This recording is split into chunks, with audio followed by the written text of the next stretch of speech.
கண்ணு ஒரு விஷயம் உங்ககிட்ட சொல்லுறேன்.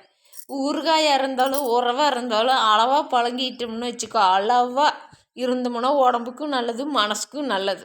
என்னடா இந்த அக்கா இப்படி சொல்கிறாங்கன்னு நினைக்காத கண்ணு. என்ற தம்பி பொண்டாட்டி, எனக்கு ஒரே தம்பி தான். என்ற தம்பி பொண்டாட்டி டிமார்க்கு போயிருக்கிறா. அங்கே அவளுக்கு தேவையான பாட்டிலு இதெல்லாம் வாங்கியிருக்கிறா, ஜாமானம். அப்படியே எனக்கும் பாருங்கன்னு காட்டுறேன். இங்கே பாருங்கன்னு இதே மாதிரி ஒவ்வொரு பொருளும் போட்டு எல்லா செலவு, டீ தூள் சர்க்கரையிலிருந்து இங்கே பாருங்கன்னு எல்லாம் இதா ஒவ்வொன்றா எடுத்து காட்ட முடியாதுன்னுட்டு டப்பா பாருங்கன்னு ஒவ்வொரு டப்பா தெரியுதா கண்ணு.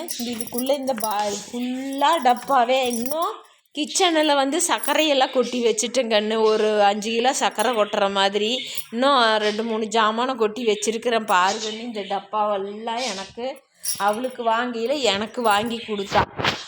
வாங்கி அக்கா வந்திருக்கிற சுமதிக்கா வாங்கி வச்சுக்கிறவங்களுக்கு அப்படியே எடுத்துகிட்டு போய் ஸ்லாப்பில் வச்சுக்குங்க அப்படின்னு தம்பி பொண்டாட்டி எனக்கு கொடுத்தா. என்னடா இப்படி சொல்கிறான்னு பார்க்குறியா? தம்பி வீடாக இருந்தாலும் அண்ணன் வீடாக இருந்தாலும் நம்ம அடிக்கடி போய் அங்கே உட்காரக்கூடாது, அவங்களுக்கு தொந்தரவு தரக்கூடாது. நான் 2 மாதத்துக்கு ஒருக்கா, 3 மாதத்துக்கு ஒருக்கா, ஒவ்வொரு டைம் 6 மாதமே ஆயிரும். ஆனால் எப்போ போனாலும் காலையில் போனால் ஈவினிங்கு வீட்டுக்கு ஒடியாந்துருவேன். சாயங்காலம் போல் வீட்டுக்கு வந்துடுவோம். குடும்பத்தோடு தான் போவோம், தனியாக போக மாட்டோம். சாயங்காலம் வேலையில் நைட்டு படுக்கிறதுக்கு இங்கே வந்துடுவோம். அவள் சொல்லுவோம், ஒரு நாளாவது இறக்கா கறிகாய் ஆக்கிற இறக்காம்பா. பரவாயில்ல விடு, எதை கறிகாய் இங்கேயும் செய்கிறோம் அங்கேயும் செய்கிறோம் அப்படின்னு போனோமா பார்த்தோமான்னு வந்துடுவோம். ஏன் சொல்கிறேன்னா, உறவுகள் அப்போ தான் நீடிக்குங்கன்னு. நம்ம தம்பி வீடு அண்ணன் மூடுன்னு காலை நீட்டி போட்டு அடிக்கடி வாரம் ஒருக்கா 2 நாளைக்கு ஒருக்கா நம்ம போய் அங்கே உக்காந்துட்டோம்னா அவங்களுக்கு சலுப்பு தட்டிடும்.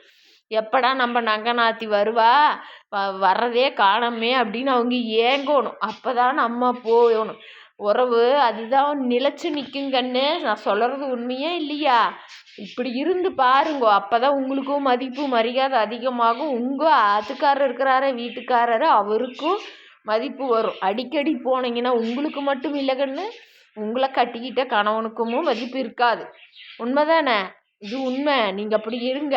அடிக்கடி போகிறது என்னமோ சொல்லுவாங்க, கடும்பிரியும் கண்ணை கெடுக்குமா, கடுஞ்சூழாவரி காற்று மழையை கெடுக்குமா. அந்த மாதிரி மழையும் கெடுக்கக்கூடாது, உறவையும் கெடுக்கக்கூடாது. எல்லாத்தையும் கரெக்டாக அளவாக. ஊறுகாய் எப்படி அதிகமாக எடுத்தால் ப்ரெஷர் வந்துடும், அளவாக தொட்டுக்கிற மாதிரி உறவுகளும் அளவாக வச்சுக்கிட்டா நீடிக்குங்கண்ணோ. இது உண்மை, சத்தியமும் கண்ணு. நான் சொல்கிறேன் கேட்டுக்கு.